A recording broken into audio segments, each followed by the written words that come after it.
Students, today is Wednesday, September 16th. It is an asynchronous day, so we will not be meeting in the Google Meet today. You can work on all this stuff on your own. I would recommend just doing it during the class time. Yesterday's definition of the word of the day, or I guess yesterday's word of the day was observation.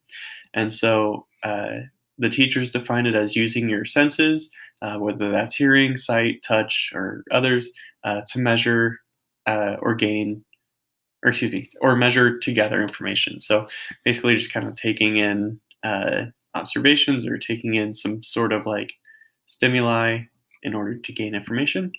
And then today's activities, you have the word of the day, of course, and then your second one is the paper airplane activity day one. This is a 3-day activity, but I'll talk more about that in a second. The word of the day today is inference. Inference and observation are connected in some ways. So just think about how they might be connected. You may have heard them in past science classes, and that might help you with your definition for today's word of the day. The paper airplane activity day one can be found on Google Classroom, and it can be turned in once you are completed with it. It looks something like this. So there are a couple questions. The first beginning part will ask you to make paper airplanes. And so there are some that the teachers have provided. If you just click here, it will hyperlink to a slideshow that has some video directions if you're at a loss. If you don't want to use those paper airplanes, that's totally fine. You can use other ones, but you have 3 of them here. And then just a couple questions. So make sure that these are your directions or like your steps 1, 2, 3, and then this is where you're going to answer your questions. So which paper airplane is best, and then put your answer here. And then the second question, why is that paper airplane the best? You'll put your answer there.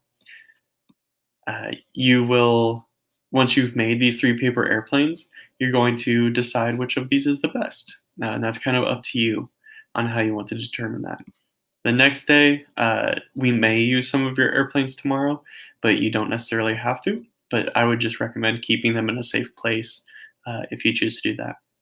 So if you do click on this hyperlink, you'll come up with this PowerPoint. There are video directions that Mrs. Smith, Mr. DiLorenzo, and I put together that can kind of help you piece all this, help you kind of follow along with these folds and what they should look like. So here's paper airplane 1, here's paper airplane 2, or B, and then here's paper airplane C with video directions and images of what it should look like. That should wrap it up. Again, once you're done with this activity, every student has their own copy. On the top right, you should have a turn in button. So once you are all the way completed with it, make sure that you click turn in, and that'll be counted for attendance today. Thank you. Have a good day.